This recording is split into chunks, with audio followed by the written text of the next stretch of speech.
Machi them the Betochi. The Mahano na radio G Oyana Chunchum Kasa or something Chumkap Kasa. Logo on it. Okum Chacha. Oh, Yakuma Piana. Look at me. It's but no not to the extent, but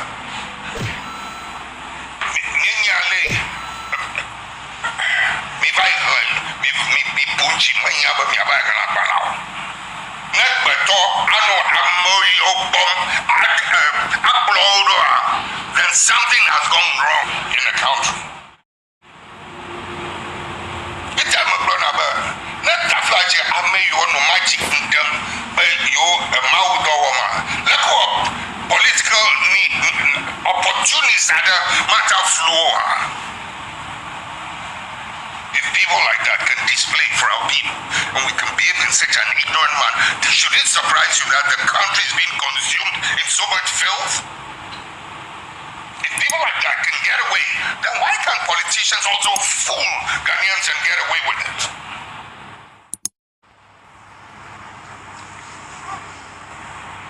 Manya multi-party Chimiola, Manya Chimiola. Machaba, for first says I am near home. Do you have a one time? Machaba,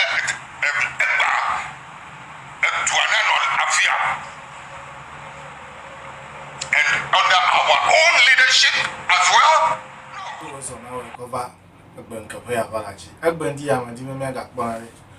New video akpakanta ndime ya me no elego mesina de ndime ya me no plus sube afisa na dola matwa wo endo alo matwa wo ncho matwa edit aha ya ta me no ndime ma nde ka me ndime ya akpo egbenye be mi ape religious security ko chade political security wonde edoka eleji elego mesina de enye me kpo be no de loji yimenyu Elego mesinama nchome no video lepo cho miato Jerry John Rawlings fun eponu na jijom nto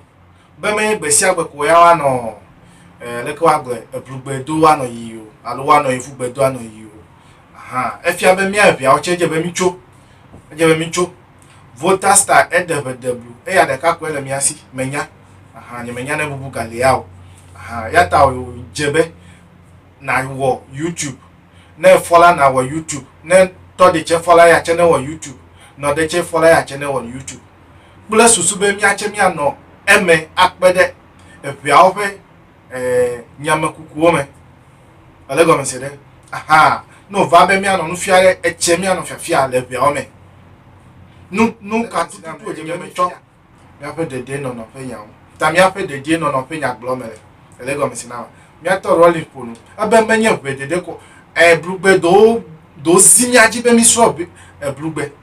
ma vale do wole tantra hila medebo bereka fe ide you over me ma gba 2009 yo me ya me va no do la me na mede no vi me ko fe o ncho do china me ne ma se brugbe ke ma edo ma nya wana mo ta je be ma suro brugbe pa pasese sigbe ko je be fe a che ne do le mi asila na be amede vale do la na be ami ne do vegbe Elego mesinam de ne vegbe because vegbe ya mi le do le le ko ne Ghana me le do le Togo me menye menye amafio mi nyo Elego mesinam de aha ta egbe ma do de energy job for egblonya de be ko cho kum chacha ple le ko ne ale yi ko la efia bo le magic wo ma magic correct ya le wo ya onyabe amegbeto anome vasede hekai ya onyabe amenkuta over le solime mame amenkuta over le tefema yo menya ncho tefe yo popa acho ncho evangelist dai no na nyadaglo be kpara ne obi nimbe yi fo amekuku yi ekema o small pastor le kuku never inyo ene mi kpora ya me I agree with President Rawlings. I agreed with him me lo de jine pe gbe ma odo me po video eji jom ta be kunu sigbe vo ba bia lo ma bia wo ele yen po enye che mele fifula o menya te pe tututu mele ave mele video ya o kodo dawe voile nyen pa o le o moji yovo be yovo baje here e ya ko le do ele go mesinama mi ato yo mi ato gbe o mi nya be mi ato gbe do le la na chi na gbe be chi me gaja chi ma ja mi ato do le na gbe be chi me gaja chi ma ja ale ko ojo onye be egbe mi ho Yesu avo ya onye be le soli mi ho me o la me fi afupa le bubu kle towe mi ape de dio no e ta me glovai bene mi evia me wo de ka o ma anya yo ele arisi ele ipi ele Roman Catholic ele soli me de sek eje be mi wo de ka ele go me sinam de eve konu de eje be mi ale de te excuse me to say egbonya de be nukata politicians they will not fool with us and go scot free match now Nigeria tole Nigeria top fiade e ko video de ko do hi nyemenya e fofide nyonu yo petele jojole yi fe come e fia ma e fofide we e yo boko no de siade yo afakala pete yo bu no de siade ya o fofide we be yi vi yi le ife poplote yi le ifa sadamere ne jole Nigeria gome be yi ne de bubu ma sha wo fere ne yi ne nu ne gblede ya ohre no jijiji ohre no kota ya o katam deji ya o katajem fifila video le chachale yi aleka tututu nyonu yo le achupe ava no do le ofe soro me pe megbe alo ava no zozo pra me bubu aleka tete mi avio ma wo de ka o ma bu amem ele go mi sinama efiabe enye Kristo to me enye Kristo to for in the first place Kristo to de meje be na no ashawo ta efiabe no ijo to de ekpa be ne ko Biblia me le ho politician o le mi afile ile le gbogbore no ita le mi afie nye be Biblia ya okoso e because Biblia na mi nya be ka ha chole ya me fa ka ha chole ya me na kure na ide juma for me wonwe lo no fuma na no toto plus sube na kure na ide ma gbo abale yo ble ne obi a Yesu bere ameka ide jipo ebe ebobo na enyi alo atigrinyi alo eso bene wa to abu ife nkume ube gato na ide ma ofia du pela me efia be number 1 ajebe na nya to afi na ide ma ofia du pela me na hia test we ya subscribe for them now tester menye nu me yo me be Biblia de mi kame elego mi sina mi kame ta nu gbanto me dibe mi aponye be mi mega coffee crowd egbe President Rollins blood edogbe odeto ebe jebe mi afia achere mi apegbe ne no sisele elego mi sina me ta mega coffee crowd ele fevere na eya na me be ebe ape de ka o excuse me to say Nigeria apencho eglobe na anye yove didila yove politician fete no ka they should come and chop cola not no va du yove cola le boko no ngbo no va du ife cola le no gbo no va du yove cola le anto agbo e fi abenuka amole fofona antoa ele go mesinam ne amole fofona antoa amole fofona no gbo no katale fofona no gbo for no gbo ona mi nyabe no gbo is the peaceful, the most peaceful environment. Fafame lefma obe enoge kpoa babia emalu enoge kpoa ne menoge kpo kumate wan not woman. So it's the most peaceful place. Fafame le ya me wema gake ho nyabe eku lefma tai amole fofona akwo ne mi ape politician we wa cho egbe alo Akufo-Addo arobe oke LG na dele jojo mi ko Biblia pe Quran ko le swear mele ta pona mi dokio mi anna mi ape politician on over corruption will stop. Corruption will stop. Echabe will be secure more than ever. Elego mesenawa we will be secure more than ever. Mi ape de don no ayiji America ma pa ni okuku atwe o